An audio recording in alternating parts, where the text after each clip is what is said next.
evening, magandang gabi mga kabrutsa.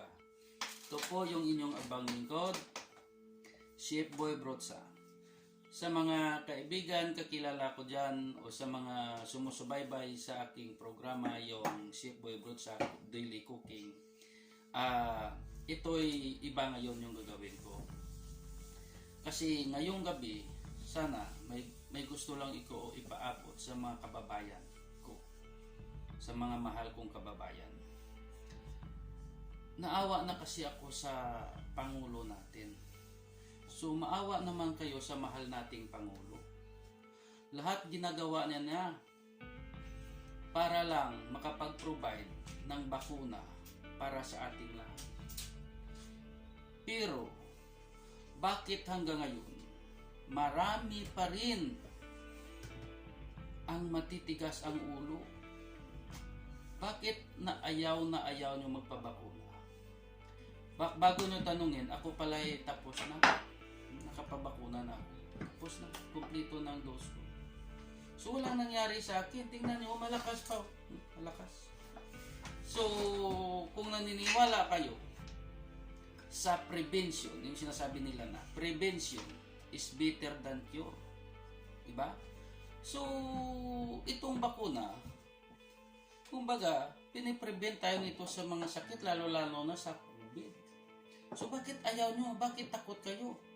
Hindi nyo ba naintindihan na halos yung nagpapabakuna, inuuna di ba palagi, yung sabi ng iba, sabi nila may sakit, ako may hika, ako may ubo. Hindi nyo ba narinig yung sinasabi na ang inuuna, matatanda? Pangalawa, yung may mga underlying health condition. So kasama kayo dyan, yung may nagsasabi dyan na may mga sakit ako. At saka bago iturok sa inyo yan, tinatanong muna kayo kung may mga problema kayo. Diba? So, pero ngayon, ang hiling ko lang sana sa inyo, makipagtulungan naman kayo sa gobyerno natin.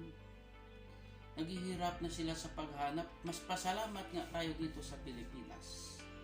Dahil kahit papaano, ginagawa ng paraan ng mahal na Pangulo natin, mai-provide ang lahat ng kailangan natin. Hindi naman 100% lahat, pero sa lahat ng makakaya niya, ginagawa niya na yun para sa atin dahil mahal tayo ng Pangulo natin. Okay? Pero, dyan, sa mga kakilala ko na ayaw magpabakuna, tingnan nyo ang nangyayari sa India. Pero, pagkatapos nito, may video ako, papakita siya. That is happen only today.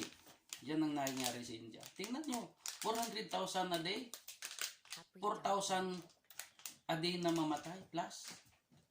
Hindi kayo niya natatakot. Diba? So why kayong makinig dyan sa mga kabila dyan na yung sinisiraan ng gobyerno natin? Ito, panoorin nyo. Ito yung video na to. Kung hindi pa nga kayo magpabakuna, problema nyo na yun. Okay? So yung mga natatakot yan, sabi nila na takot sa AstraZeneca, walang problema, ako malakas. Tapos na yan.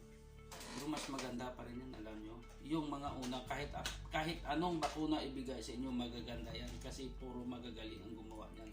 Okay? Okay, panoorin nyo ito.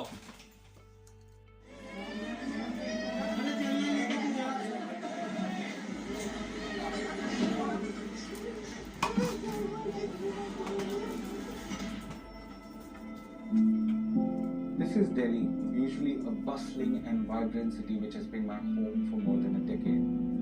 But I can hardly recognize it now. Just look at the lines of ambulance too. Has lost a family member or a friend to COVID or knows somebody who has. We are all helpless, I'm really sorry. We can only just bring this story. We'll go and check it out. Okay.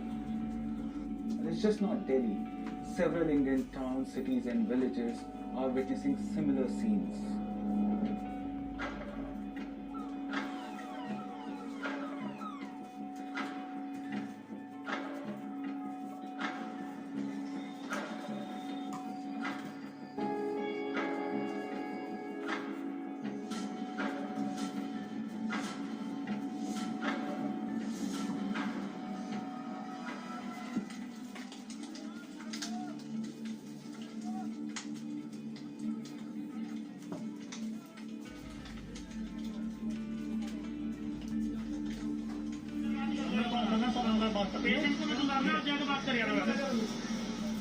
It seems the city's very existence is now limited to 4 places: hospitals, medicine stores, oxygen refilling stations, and crematoriums. We are going to go to 4 such places in the city today, but our very first stop is GTB Hospital in Delhi. Families here are constantly bringing in patients, and it shows the wave is not slowing down in Delhi. Some of them are able to get a bed, but the most sick ones, they have to be taken to from one hospital to another because the city ran out of ICU beds at least 2 weeks ago. And the scene inside such hospitals are even more heartbreaking. उधर गाजियाबाद के side में सारे hospital में गया, उसकी सीने भर्ती ने सब लोगों ने कहा ऑक्सीजन खत्म हो गया। फिर यहाँ पर जो राजीव गांधी आया, वहाँ पर गेट पर से ही भगा दिया, कहीं नहीं देंगे। यहाँ पर आया तो यहाँ पर केवल कोरोना टेस्ट हुआ था, उसके बाद जो है दवा तक भी नहीं लिखा उन्होंने। कई कितनी बार बोला कि दवा वहाँ से यहाँ, यहाँ से वहाँ, कम से कम 2 घंटे तक घुमाता रहा यहाँ पर।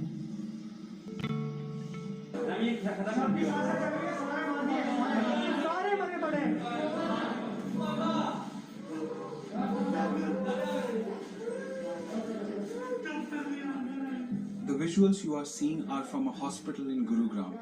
It ran out of oxygen and the hospital staff abandoned the patient. At least 6 patients died, devastating the families.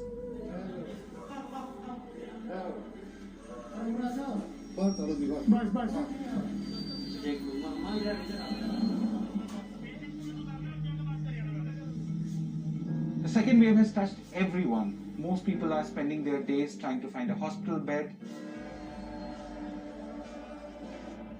an oxygen cylinder, medicines, and even a slot at a crematorium. Sometimes the search is for a loved one or a family member, but often for people you have never even met. Social media platforms are flooded with SOS messages from people looking for a bed or medicine.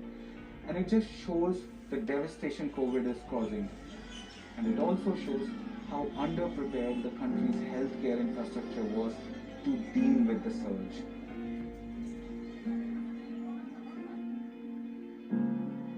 Sometimes you are able to help people, but often you are not. So many people have stories of sheer helplessness, of not being able to find a bed for a sick person, and then later learning about his or her death. I too have a similar story when I couldn't find a ventilator bed for a loved one and he died.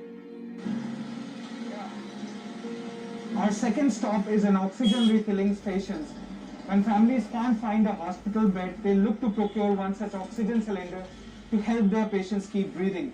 But even getting one cylinder is a difficult task. So many people have been standing for 5 to 6 hours to get a cylinder, but there is no guarantee that they will get one.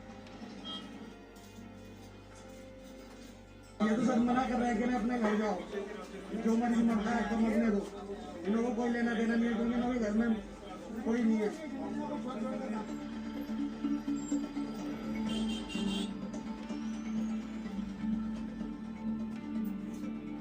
ये remdesivir मिल जाएगी क्या? Remdesivir?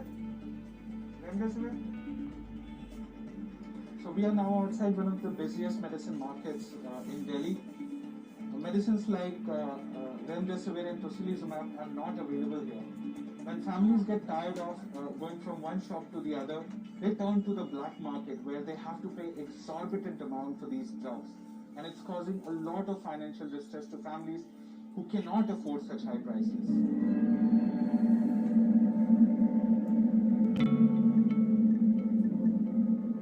Our final stop is this crematorium in Delhi. This one and so many others saw long queues in the past 2-3 weeks. I remember a friend sending me a text and asking if I had a contact in a crematorium because he could not get his aunt cremated who had died of COVID. It was the most heartbreaking text I have ever received. Another friend told me that his father was cremated along with 20 other bodies and he just did not know which pile to look at to say his final goodbye. As he put it, there was no dignity even after death. यहाँ पे लगा लीजिए कि जिंदा तो छोड़िए कि लेकिन मरने के बाद भी लोग यहाँ पर सही से मतलब उनकी विचारों की क्रिया भी सही से नहीं हो पा रही है। क्योंकि क्या करें, पंडित भी यहाँ पे 4-5 लोग हैं, वो कितना संभालेंगे सबको। आप देख ही रहे हैं कि यहाँ पे डेड बॉडी इतने लगाने के बाद में भी अभी वेटिंग में भी है, एम्बुलेंसों के अंदर भरी रही है।